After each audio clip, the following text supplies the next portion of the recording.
So do you have any wardrobe fails? And I'm not talking about like the Janet Jackson kind. Well, it's kind of like that. But Well, you do have that one. We told that story before. But anyway, do you have any wardrobe fails where it's like something embarrassing, but you didn't know it was happening? Or I don't know. I have a story. That's why I asked. yeah, I just think of the one where my bathing suit got ripped off, and that was really embarrassing. Yeah. So, I mean, Yeah. I don't know how I topped that ever. I don't want to. Yeah. Well, there wasn't a top. That's kind of the point. Yeah. So Was this at church? No, but it was on a youth trip. And we got stuck on a water slide. And when they restarted the slide, we were at the base of a hill. It's me and Jasmine, who you would have met if she was here today. But when they turned the water back on, it came like a huge rush and hit me in the back. And I didn't know that it dislodged my top until we got to this little like pooling area at the bottom of the slide. And the dude that like helped direct you just wouldn't stop looking down and looking up at my eyes and found out why. It was very embarrassing. I could see all the parents on that one. yeah, Yeah. You know? it was good. It was. Thankfully, there weren't very many teenagers around. It was Yeah. Jasmine, and she was like, I don't know, she was a senior. Yeah, she. Was it a senior Yeah, trip? it was a I think senior it was. trip, So, yeah, at least they were all technically adults, and she was the only one that saw it. So, Yeah. And no smartphones, thank God. yes, they Right. got Right. Yeah. no ride photos Nowadays, that came out. bro, someone would have been filming. Yeah. Yeah. Most Yeah, this was a lot of years ago, so thankfully. What, this one time, the story I'm thinking of is one time I was leading worship. This is a long time ago. I was leading worship. I had slacks on, of some sort. Anyway, I tend to do this like leg kick thing when I'm playing guitar, right? So I'm playing guitar, I'm doing my thing, and a dryer sheet falls out of my pants. It like shakes out onto the stage.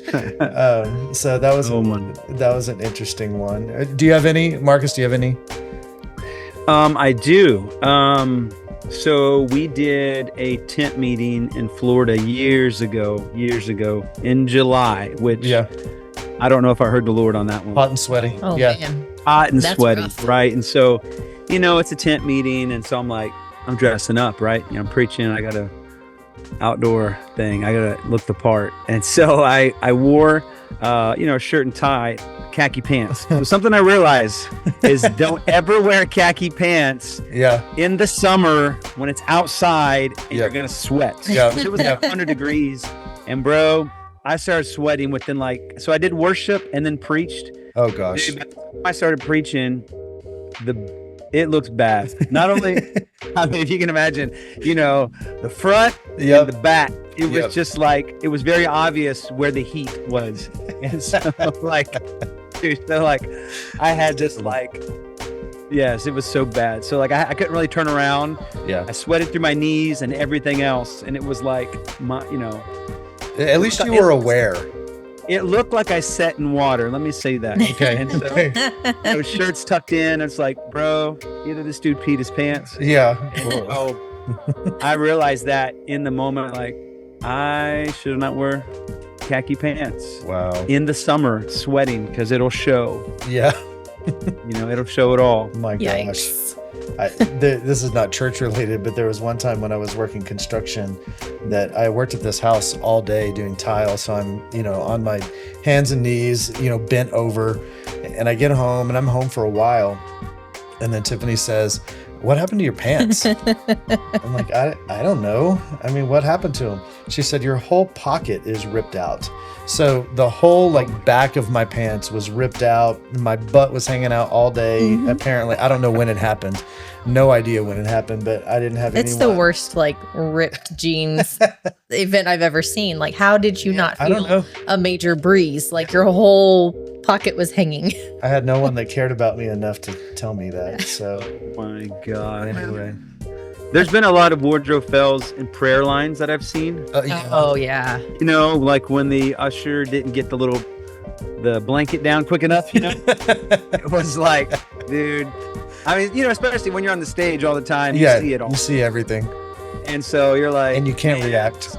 this woman, it's all out there. And Yeah. so there's been many times I'm like, looking at the usher like, you know? And so, so many funny things happen in church, which is hilarious. They do.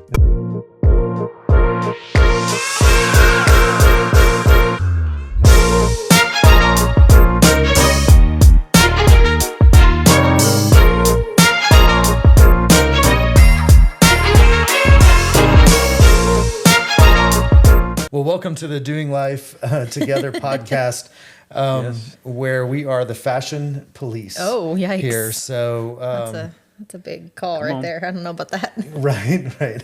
We're really happy. Hey, Laura. So Laura is producing our episode today. She doesn't have a camera on her, but we want to give a shout out to Laura and Whaley Great Images. Laura, I don't know if you ever listened to the podcast a couple of weeks ago, but we were encouraging you to be our ding sponsor after you said that you love the dings in our ears so much, or in your ears. So anyway, we were giving you that shout out.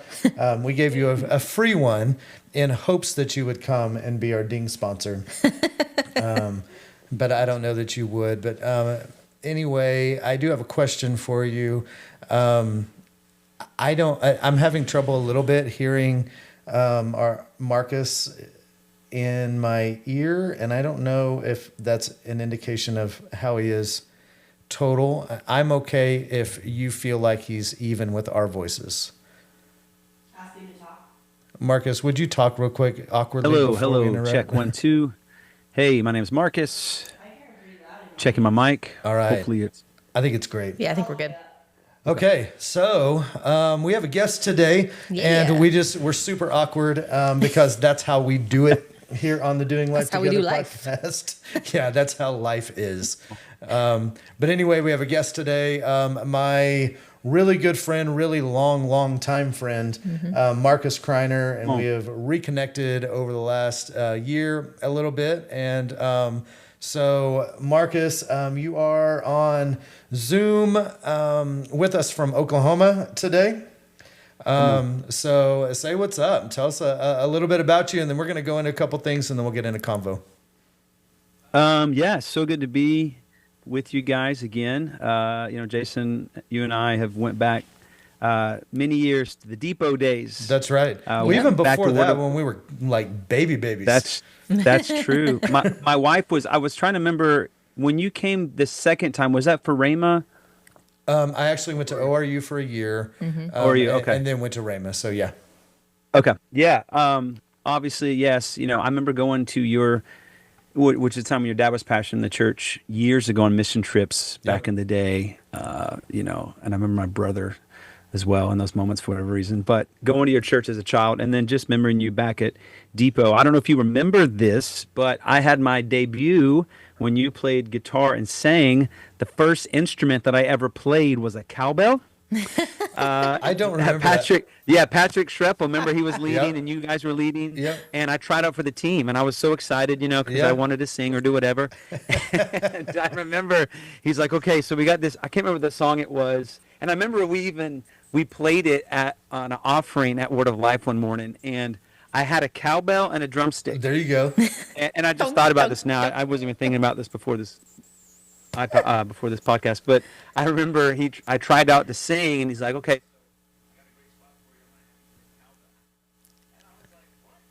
And I remember I would play the cowbell in worship. Yes, it was on one song, and it was like this. I can't remember. I'd have to really think, but it was a song that I literally played like, boom, boom, boom.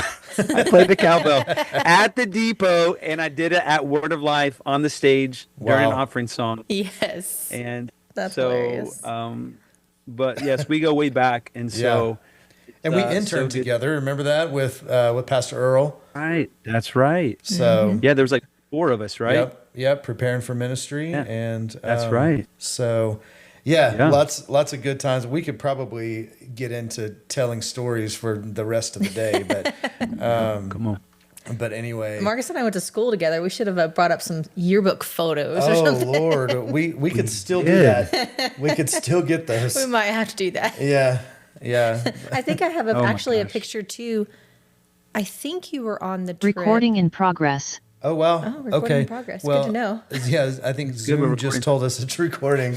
So anyway, I think I have a just picture that you were in when we came to Carlsbad.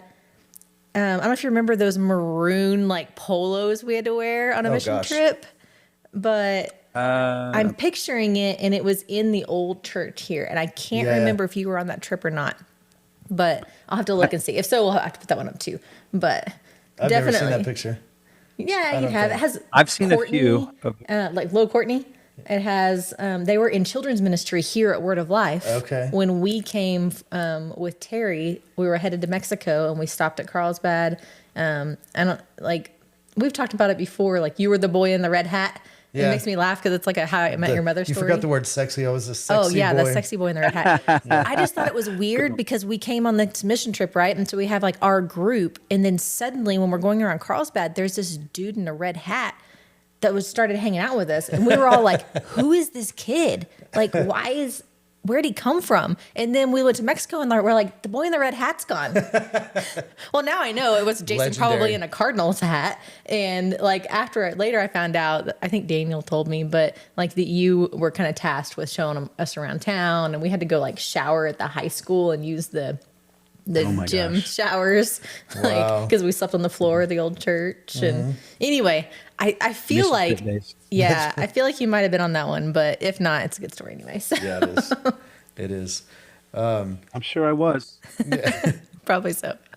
So we do this thing, and we're going to try to do it virtually today. We do fist bumps. And the way we're going to make this work is Tiffany and I are going to fist bump, and then we're going to reach it out to you and do a fist bump, and then you do it back. Okay. So let's try it again. And Laura, let's try to follow it with the camera. Let's see if we can get this right. I don't know. It's a large task, Laura. It is. If you conquer this on your first try, it will put Jasmine to shame. Yeah, and actually, it may put her job in jeopardy. I'm just saying. So, one shot. Ready? Boom! Yes. Look at that. That was beautiful. I love it. That was beautiful. Perfect. Laura, you're nice. You're hired, Laura. You're the queen of the day. But you did do the around the world sound instead of the ding sound. Well, it was a fist bump around the world. Oh, it was a fist bump around the world. Yeah, she did the right thing. Oh, see, Laura, you're so good. You're so good. Give yourself a round of applause, Laura. Yeah. There we go. There we go. Which is weird because Marcus can't hear that applause. So anyway, I love it. So yeah, I let's move forward in this podcast. How about that? Let's do that. We're getting ready for Thanksgiving, and we have the Total Health Challenge, which is always interesting around Thanksgiving time because Thanksgiving is about eating a lot of food, and on the Total Health Challenge, we try to not eat a lot of food. But not a lot of bad food. We're doing everything in moderation. That's right. Right? Everything in moderation. And it's okay to cheat a little bit, especially if you've been good. Now, if you've been cheating for 3 months, then maybe you need to dial it back a little bit. Yeah. But anyway, Total Health Challenge. And I'm happy to say on my book reading, I finished this week. I finished Never Be Sick Again by Chad Gonzalez. And I think I'm probably the last one in our church to read it. But that book was just phenomenal, super good. I finished that one. And then I read, and I'm not just trying to suck up, but I read both Lift the Room and Ordinary by Marcus Criner. Oh, man. This week. Wow. This week. Actually, yesterday. I read both of those books yesterday. Oh my gosh. To be fair, I started Ordinary, but I did not get a chance to finish it. Oh, look. So Jason's going to have to hold that convo. That's right. I'm excited about Ordinary. Finish it. Oh, it's so good. It is so good. And we'll jump into it in a little bit. But anyway, so I was pretty proud of myself, on that. That's huge. Read, I've been enjoying reading John so far this month. Right. And, just really digging into the life of Jesus. And that's been really good. Put it in the chat as you're watching this. Something that you've learned as you've been reading the book of John on the Total Health Challenge. And if you don't have anything to put, read something in John so that you can put something. But anyway, it's been just super good. We worked on our workout room, and so I had to take a little bit of a break because I had a little surgery. A small procedure. I had a small procedure that so I had to take a little break. I was not able to lift More than 5 pounds. more than 5 pounds. So anyway, but we're on the road to recovery. I think you have to say what it is because it's awkward. It's so awkward. Guys, I had a vasectomy. It's the procedure. It's the procedure. It is the for males, especially of this age, to have. yeah. How old are you? 44. Okay. That's awesome. So I have not had the procedure either, but it's been in talks. Yeah. Yeah. It has been in talks. Yeah. We've been in talks for a long time too. It was time. It was time. So Let me tell you this though. The most awkward thing about the whole deal, and it's awkward. I mean, don't get me wrong. this is hilarious The that you're whole about to thing tell is this. awkward. But okay, so I'm laying there. I won't go into detail. They're doing their thing, right? And Oh my gosh. so I'm fully awake. They do just local anesthetic. Right. But anyway, so about halfway through, the doctor says, so you're a pastor, right? Mm-hmm. And I'm trying to listen to a podcast and keep my mind off of all the things that he's doing. And he said, so you're a pastor? I said, yes, I am. And he goes, well, let me ask you a question. Oh no. So I'm like talking theology. Oh my god. Well, a very awkward procedure is being done on his body. And I'm sitting in the corner of the room, like trying not to laugh because I know he's trying to zone out and not think about what's my happening. gosh, And now he's having how to like awkward. think Bible. It was so weird. It was so weird. Oh my gosh. You know what? You are Yeah. ready in season and out. Yeah. You're like, In any situation, you're ready to share the gospel. It gives new meaning to that word. To that instant in and scripture. season out of season. Yep. Oh my. Yep. Wow. Yep. But anyway, so we Oh my haven't gosh. done. That's so fun. That's so fun. And I'll get back to working out here real soon. Yes, yes. So in our new workout room. Yep. We turned Brooklyn's room, our daughter, we turned her room. She's highly offended, but we turned her room into a workout room. And it still has a bed in there. That's but right. it's Where's not- she at? She lives in Lubbock, Texas. Okay. She's on the couch. Yeah, exactly. She's in college. Exactly. No, she's in college. So, but she got a house and she doesn't come home very often. And so, anyway, we thought, it's time. Make Heck good yeah. use of the So space. So let's make it happen. still has a bed, so she can come home whenever she wants. Yeah. Like we're not preventing that, That's but right. That's right. yeah, Yeah. we're gonna make good use of it. So. Absolutely. And then we have a giveaway going Yeah. on right now. We have a giveaway that we're going to do all through the month of November. We're going to draw the first week of December. If you share this podcast, if you like it, so you can get 2 entries per week if you like and if you share. And what you win is I think actually... they come in a fist bump. Oh, they have to come in a fist bump, right? Yeah, fist bump. That was around the world again, Laura. Not correct. Hold on, let's get a It's the ding. ding. Let's get a ding in here. Yeah, There we go. There we go. Laura, you're doing a great job. We love you so much. That's right. All right. So anyway, people are probably happy that they're not hearing these dings. But So it's comment and share. comment the and share, podcast. but you're Each commenting a one- fist bump. Yeah, each one is an entry to win, and you could win a walking pad A walking pad. and Pastor Daniel's new book, Yep.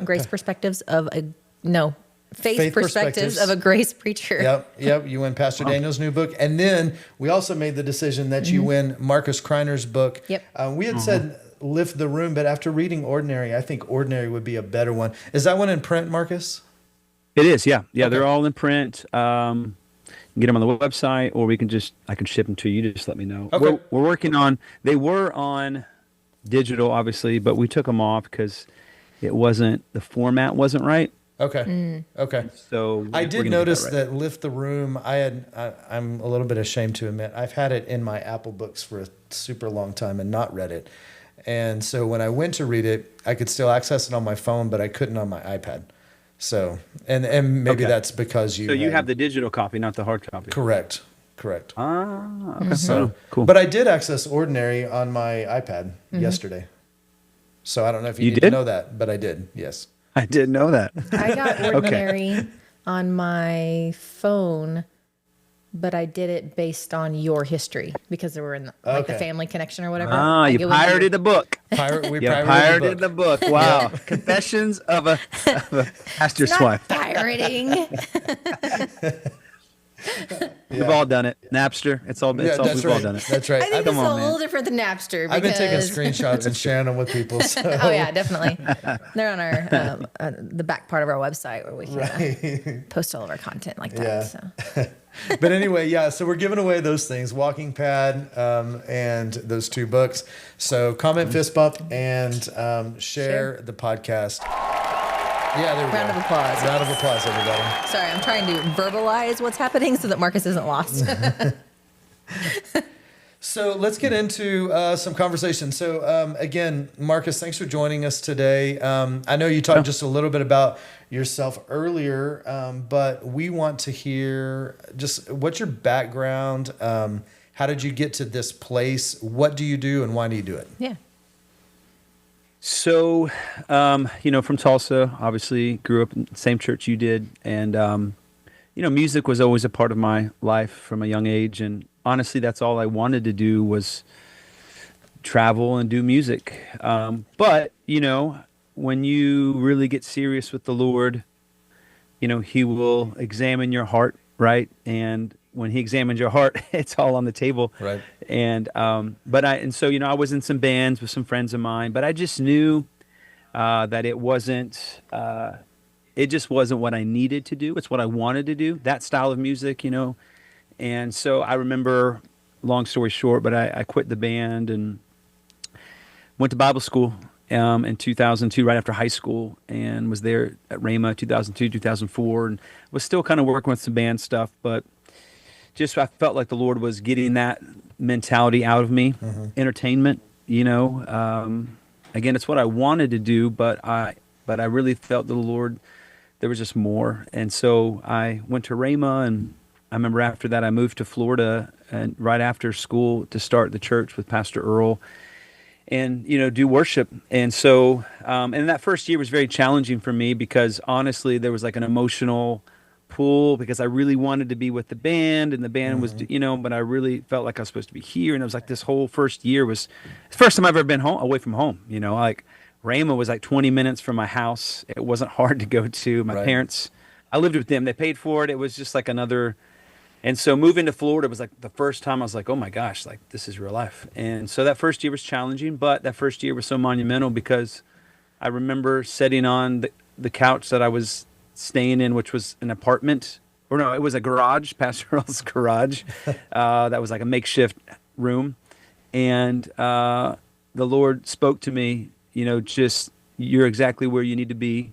And I even wrote it down, and it's still in my Bible from right now. I mean, I've had it for 20 plus years, and it was just like the Lord was just saying, trust me, trust me, and you're in the right place. And so I just stayed, and I was there 20 years. I know there's a lot of history in between I'm cutting out, but I was there 20 years. Wasn't like I was planning to be there 20 years, but I just wanted to be where I was supposed to be. Yeah. And, the greatest place you can ever be is be where God's called you. That's right. The Bible says in Psalms, those that are planted in the house of the Lord will flourish. And, those 20 years, it got old at times, because opportunities came and different things, but being there as long as I did, and I my last day on staff was July of 2024, July 1st. And, honestly, I can say I wouldn't be who I am today had it be for my time serving the church. Yep. If more people would serve the church, get plugged into a church, Yep. And then when you work for a church, you see everything, right? You see not just Sunday morning, Wednesday, you see all the behind the scenes, you see the people that leave, the things they say, how it affects all the things that as church members we don't see. And so, but honestly, being there that long, what it did in me, which I didn't have, was a heart for the local church. I mean, I grew up in church, but in that season, God was really putting in me a heart and a love for the local church. Yeah. And so I was there 20 years, and my main thing was over worship. I did a lot of things. When you start a church, you do everything. Right. Yep. And so we did everything. But as it grew, I still did a lot, but it kind of funneled out where my main task was worship. And so, we grew the band. We recorded a lot of music. We wrote a lot of music, released it. And so that was just a great season of learning. And then, honestly, when we started traveling in July of last year, the Lord put it on my heart. He told me very specifically, it's the season to branch out. And so the timing of God is so important. Yep. And so I just knew, but I know everything we're doing now, from the worship nights, the workshops, preaching and revival services and stuff we're going to be doing. And we've been overseas more than I ever planned or imagined, which is crazy. But everything that I'm doing now was because of what I did then. And I can confidently say I'm not the same person as when I moved there. Again, I haven't arrived. We're all in development. But a lot of my friends were way more gifted, way more connected. But I think the thing is they never got really planted in a church. Sure. I mean, how many people do we see that they just flounder and they just, they're gifted, good Lord, but they never get submitted and planted, and then they don't bear fruit. And so right now we've been traveling full time for a year and a half as a family. I chose to do it with my family, not because I just felt like if I'm going to travel, I want my wife and kids with me. I don't want to just be gone all the time. And so we traveled for the first year in our 4Runner. It just drove all over the country, but it got small quickly, as product and things. And so in January, I had it in my heart. I was like, we need a motorhome or a bus. We need something. If we're going to do this as a family, because we homeschool our kids on the road. And so we were preaching at a church in Colorado, and I was at Charis Christian Center in Colorado Springs, and I was ministering and did the altar call, and the pastor came up, and I just met the pastor the day before. I actually was there with his son. His son invited me, and so I just met the pastor. Actually, I'm sorry, that day at lunch. Wonderful man. And so he come on the stage, and he said, "How much do you need for your RV?" And I was like, I don't know. I mean, it threw me off guard, because I was going to buy it ourselves or figure it out. And he said, "No, you're not supposed to buy it yourself. People want to get involved. And so we're giving you $10,000 right now, and we're going to help you raise the rest." And so awesome. It was just a confirmation. And so within 30 days, we raised the rest, and we bought a motorhome. We've been in it for 6 months, and it has been such a game changer for our family, that we can drive all over the country. My kids have their own space. It's just made home on the road wonderful. And so we're just traveling, and we're doing a lot of worship nights, a lot of workshops, a lot of preaching. But worship nights are so beautiful in this season because, Sunday mornings are powerful, right, and they have their space and they're needed. But there are some things that you can do in a worship night that it's just not, I don't want to say needed, but Sunday morning has its purpose and it's vital. But then on a worship night, almost like a believers meeting, you can create more space and allow the gifts of the Spirit to flow and through worship. And so these worship nights have been, so we're doing that, and there's so much more, but that's amazing. That's what, So from good. Tulsa in Florida for 20 years, and now we're just living in the bus, and you did some traveling with some other groups and artists and things like that, right? So you're doing your own thing, but then also, I don't know how that's working, but I seem to have seen something on social media. Yeah, there's just divine relationships, being in the right place at the right time. I was at a conference years ago in Orlando because I just felt like I needed to be there. I ended up meeting a guy there that literally came up to me, and he's in Nashville, a good friend, Calvin Noel, super gifted, sings on, he sings for everyone. He sang, he was on the road with Michael W. Smith for years. He still works with CeCe Winans for years. He oversees her media and sings for her, and he sings for everyone. I mean, everyone. He's just, and so just crazy moments like that. I met him, and so he just invited me into, what he does, and so there's a group out of Nashville called Aware Worship, which is kind of a collective of worship leaders. Only one guy lives there, Calvin, and so we just fly in together for separate events or recordings or nights of worship, and so so I'm a part of that, which is a whole interesting world because there is an industry, sure, and worship was never meant to be an industry, as you know, but it's become one. So it's like, okay, Lord, how do we steward this? Because so I'm in that interesting relationship right now because I know what I don't want to be. I'm not looking to be some artist and all, because people don't need us. They need the Lord, and there's too much of artistry and trying to all that just grossness, that.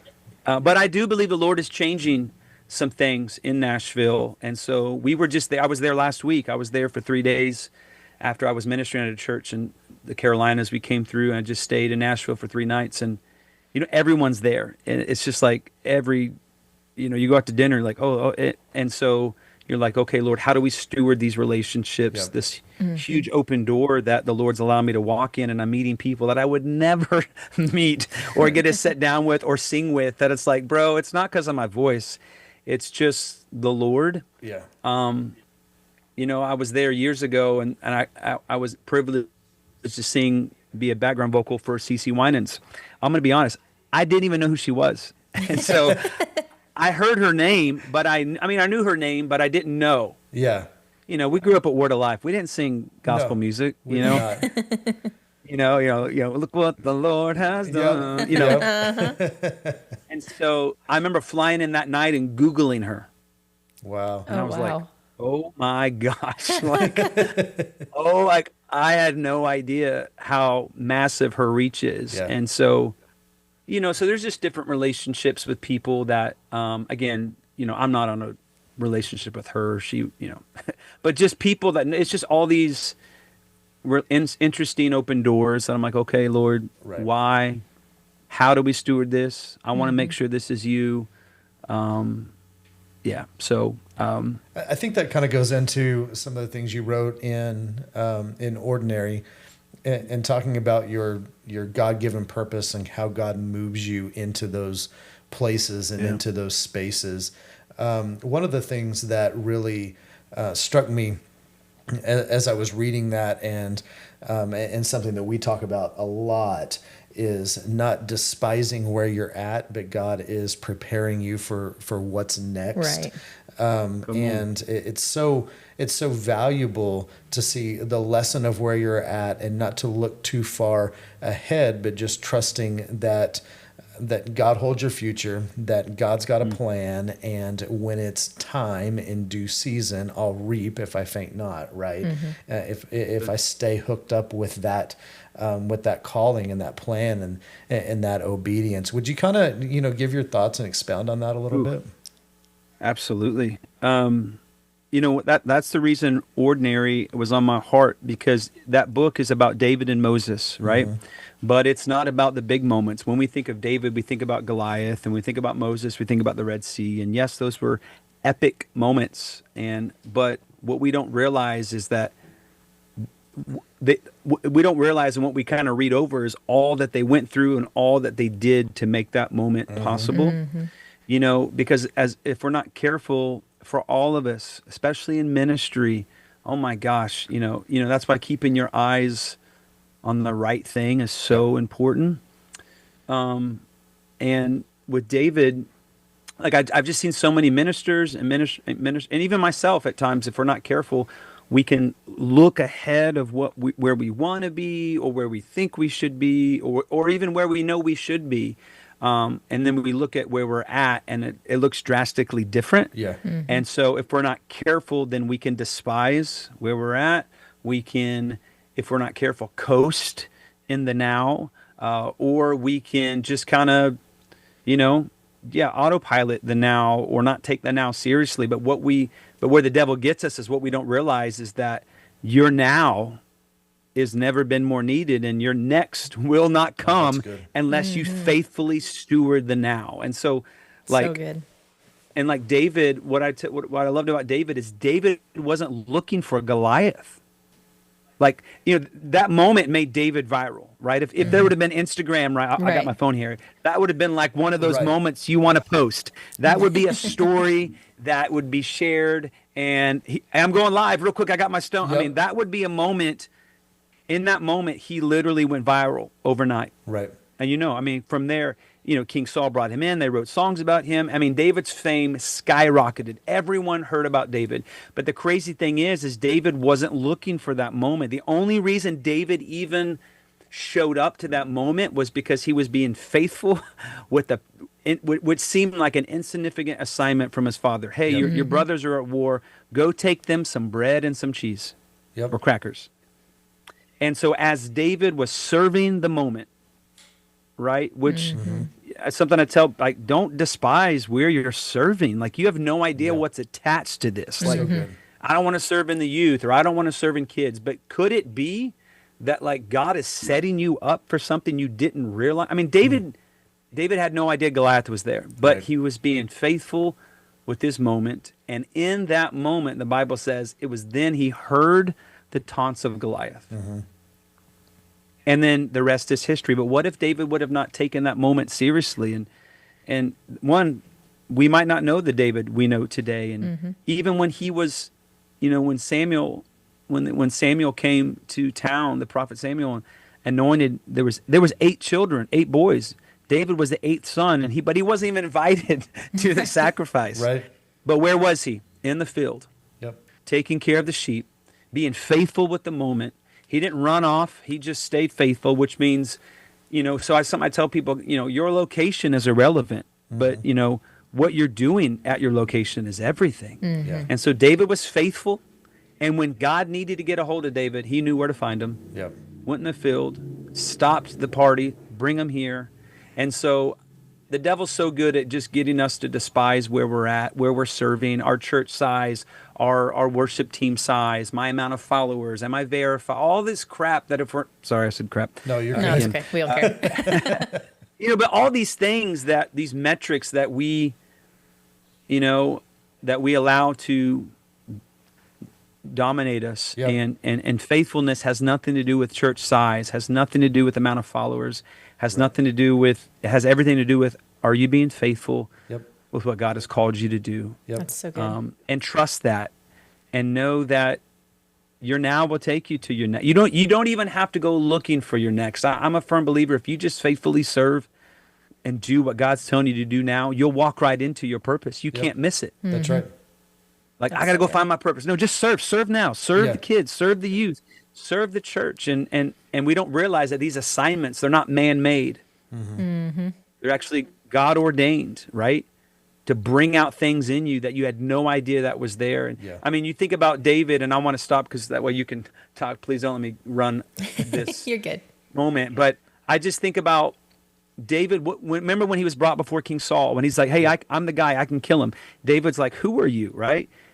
Or Saul's like, David, who are you? You can't, this guy's been a warrior. And David said, when there was a sheep or when there was a lion, I took him out. Remember when there was a bear?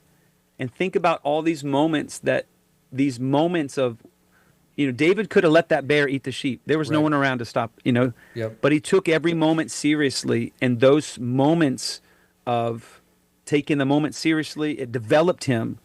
And he would have never been ready for Goliath had he not take care of the things when no one was around. That's right. That's right. And so it's not insignificant to do the right thing when no one's looking. It's not insignificant to treat people right when no one's asking. David would have never been ready, and when King Saul's like, here you go, here's my armor. He's like, no. I'm going to do what I've always done. I know God. I've walked with him before you called on me. And so, so anyways, it's just being faithful with today. Yeah. Faithful with the moment. We like to stay when we're in Vegas, we like to stay at Circa. We go to Vegas a couple times a year because it's a close trip. It can be an inexpensive trip depending on what you do. And but anyway, at Circa, over the toilets in the in the rooms, they have a piece of art, and it's the same in every room that I've stayed in at Circa. But it says, "Now is my favorite place to be," and I love it. Yes. I love that. Now is my favorite place to be. Yeah. You're not looking behind you. You're not worried about the things that happened in our past. We're not looking ahead at what could be, but we're focused at the moment. I'm quite sure this is not what they meant by it, but where does God have me now? Where has God placed me now? What has he called me to do now? Because God holds the future. He's mapped out that plan. In fact, he did before the foundations of the world. Right. He knew you and he created a plan for you. Those who he foreknew, he predestined is what the scripture tells us. So even though God had a destiny for us, our responsibility is, what am I doing in the now? Yeah. How am I preparing myself in the next by being faithful in the now? Right. And we can get so focused on either behind us or ahead of us that we're useless in the now. Yeah. And I think another thing too is, and we focus on this, one of the reasons why we do the 10 minutes of focused conversation in our Total Health Challenge.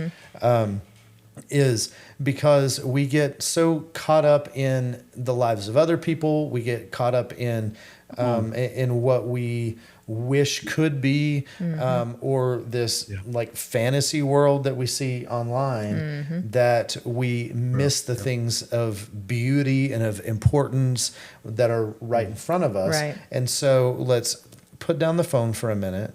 Let's turn off the TV for a minute. Let's shut out the noise for a minute. And let's look at what's right in front of us.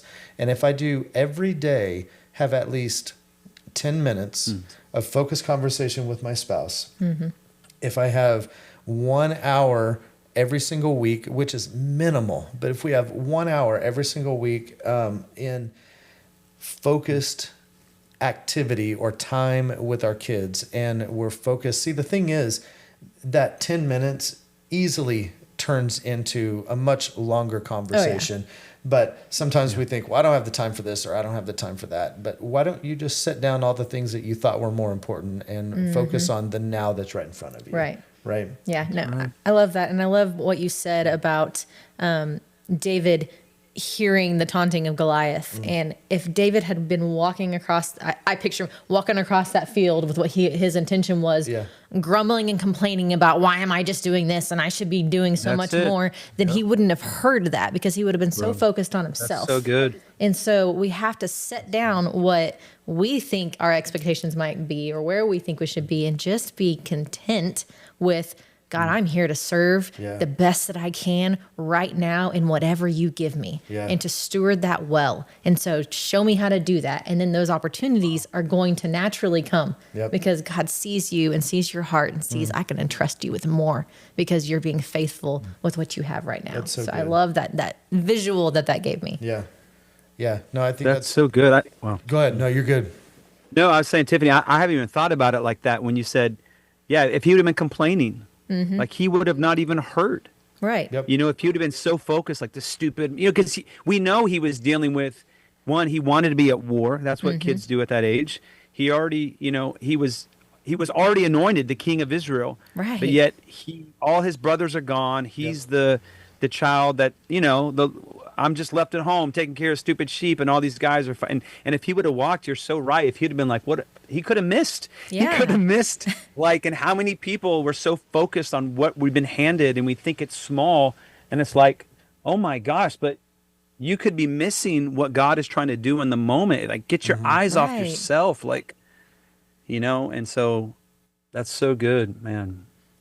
I love it. Because that's how the enemy is. It gets us so focused on our now and what we're going through. And you think about single moms or teachers or those called to they know they're called to full-time ministry, but yet they feel like, well, I'm just an usher, or when is it going to be my turn? All that stuff. Like God is trying to get that out of us. Yep. Right. He's trying to work. I mean, we're always gonna have to, work on that, but he's trying to get those desires and that heart of me, when's my time, out of us. Yeah. Yeah. Well, I think the question is, do you trust God enough with your now? Do you trust him enough with your future? I said this in my message. Now it would be last Sunday, but your obedience is definitely is directly tied to your level of trust. And so I obey God if I trust Him. If I don't trust Him, then I take things into my own hands because I think I can do it better, or maybe God missed something. But recognizing that even the very air that I breathe is His. That's something that I wrote down that you had said, Marcus, in the Lift the Room book, that the very air that we are borrowing to sing with is His. Yeah. And I love how that was stated, just the very air that we are borrowing, that it's His. He's allowing us to use that to fill our lungs. It's an interesting thing because the scripture tells us that God calls it to rain on the just and the unjust. And so even those who choose not to give the air back to Him still have the benefit of the air. That's the merciful God that we have. Right. But when we choose to say, God, thank you for allowing me the air that I breathe today, and I'm going to give it back to you and singing praises to you. I'm going to give it back to you by speaking out your love and your truth to those that I see. Thank you for allowing me to walk today. Thank you for allowing me to live this day. And so then I'm going to choose to return that to you.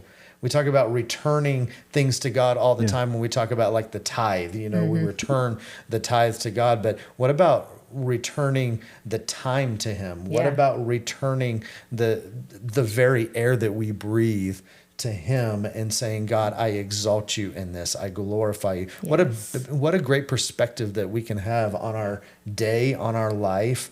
It makes your challenges and problems seem real small, and it exalts Him as the supreme authority, right? So good. That's right. That's right. Yes, and then just being, that's there was two things when I wrote that. One, we want to be grateful, like you said, have a perspective of gratefulness. Like, thank you, Lord, for that. Like, this is the day the Lord has made. Thank you, Lord. But then because when it seems like you're handed not a lot, but Lord, thank you for what I do have. Thank you for the responsibilities that you have given me, and treating them as common, not just common, but like, wow, Lord, you're entrusting me with this.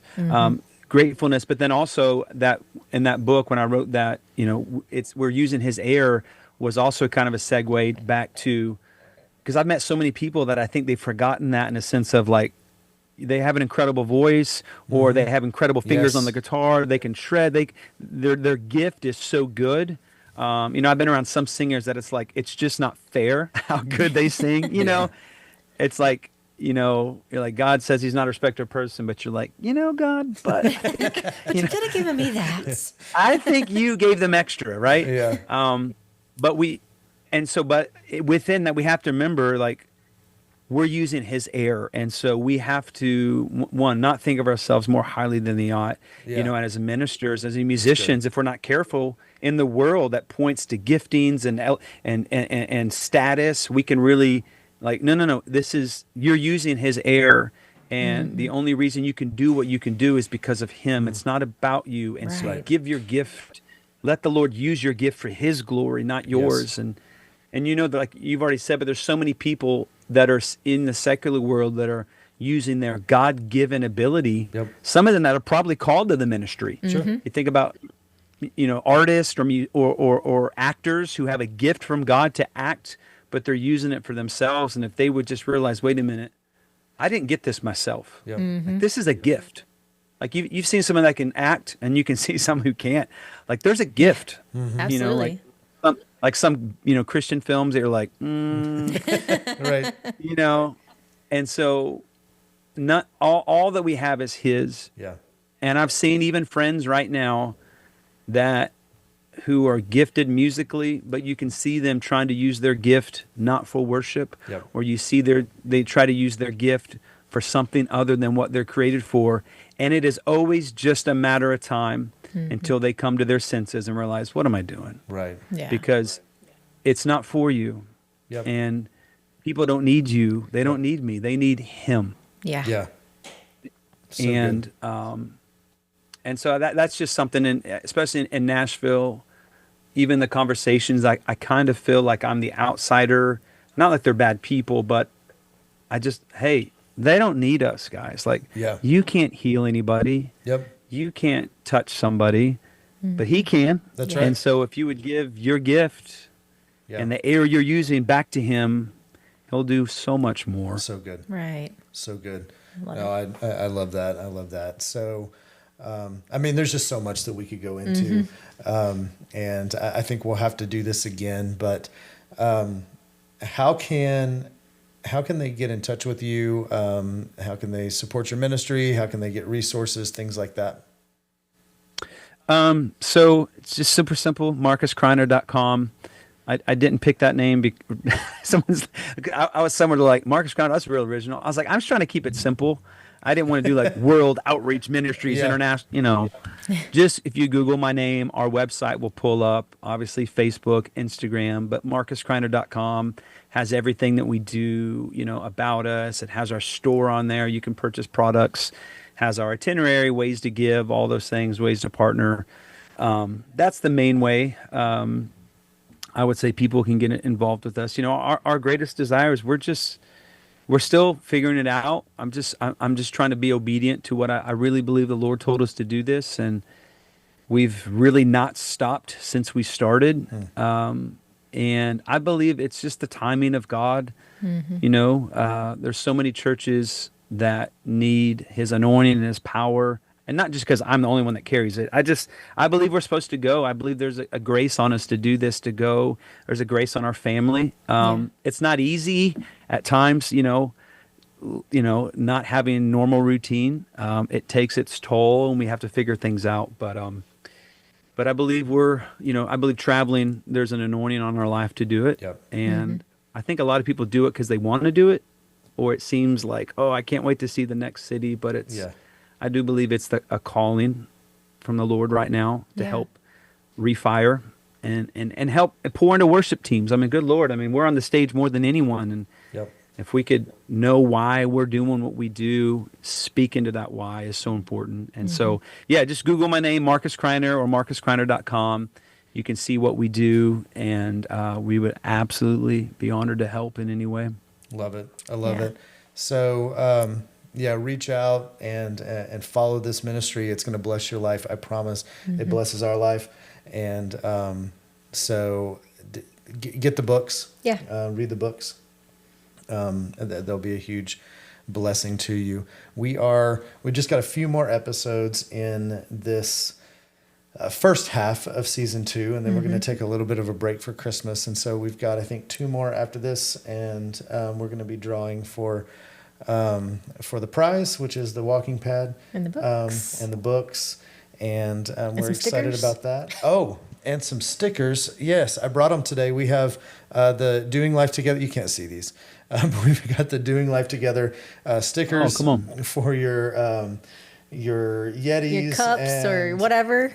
MacBooks, and don't put them on a Windows computer. All right, we don't. We don't endorse that. Don't do that. But on your Dell. Don't put it on your Android. But anyway, so get involved, and I'm. This is airing on. Let's see, what's today? Today's the 4th, so this is going to be airing on the 11th, and we're going to be in Costa Rica. On the 11th. Nice. So next week we have. Our friends John and Tracy Batchelor on the podcast, so really excited about that. We're from Guatemala. Shooting from Guatemala, and then we're going to be spending a couple days in Costa Rica, and we'll share good reports with you about what God is doing in Guatemala and Costa Rica. Super excited about that. And then we're going to be like all Thanksgiving mode. Yes. And I wanted to mention one more thing. You thought you got out of it today, but I wanted to mention one more thing here before we get off of this episode. In the week of Thanksgiving, I'm really considering, I'm a Thanksgiving homebody. I love Thanksgiving at home. It's my favorite holiday.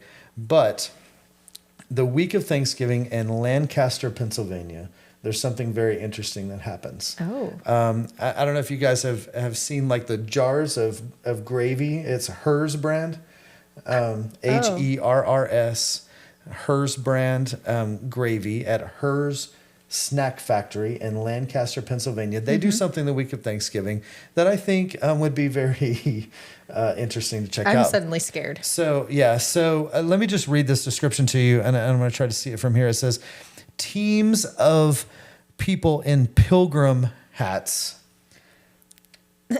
That right there starts it. Enough said. Why am I benefiting from this? I'm so confused. No, right just now. wait. Teams of people in pilgrim hats slip and slide in 50 gallons of turkey gravy. Gross. That's so gross. That is nasty. They slip and slide in 50 gallons of, hold on, pinning opponents like it's WWE. Oh. It's called the Thanksgiving Smackdown. We can stay home. I'm good with staying home. We can do it at home. No, we cannot. You got to rest. You can't move too much yet. Yeah. I don't think a slip and slide is safe for you. Slip at and slide this might point. mess things up. You might have to go back and witness to your doctor again. Get it redone. But Witness to your doctor again. we need to go preach part 2. Part 2. This gets better though. The winner gets a lifetime supply of chips. What? Not gravy? I don't even really like gravy, but I don't know. That's so random. But the loser gets a lifetime of giblet nightmares. I think I might have giblet nightmares anyway. Giblet nightmares. I have no idea what. Yeah, I don't know. But anyway, it was, I just thought that was a very interesting Thanksgiving fact. That's and terrible. So if you're looking for something to do this Thanksgiving, Come on. You can go to Lancaster, No, don't Pennsylvania. you come on that. Stop it, Marcus. Don't encourage him. So I think we should go. We should go. Yeah. Yeah. You got room for a couple more in the I think that Meredith is more sane than you. So Meredith and the kids can come here and hang out with me and the kids. You two can go do your gravy slip and slide. There you go. I will not be privy to that. And then maybe I'll just stop by and get a vasectomy too, and then we'll just There you go. There you go. We'll just make a weekend of it. just make a weekend out of it. All right. So on that note, thank you for doing life with us. We love you guys very much. So much. Have a great week.